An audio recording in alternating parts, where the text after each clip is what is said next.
गोरक्षाशी केला बघा. त्या डोळ्याचं निरूपण केलं आणि तो डोळा पहिल्यापेक्षा तेजस्वी झाला. आणि मग त्या दोघांना आनंदाने वडे खाल्ले. आणि हे दृश्य सगळं वरती येऊन भगवान शंकर बघत होते. भगवान शंकर त्यांच्यावरती प्रसन्न झाले. भगवान शंकर प्रगट झाले आणि त्यांनी त्यांना कृपा आशीर्वाद दिला.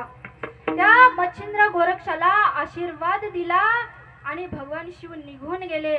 मला एवढंच सांगायचंय, आपण भजन करतो, अरे काही काहींची इतकी तयारी असते गुरुसाठी सुद्धा, तेव्हा त्यांना हे पुरुषार्थ प्राप्त झाले. कुठल्या अभंगाचं? तिसरं चरण.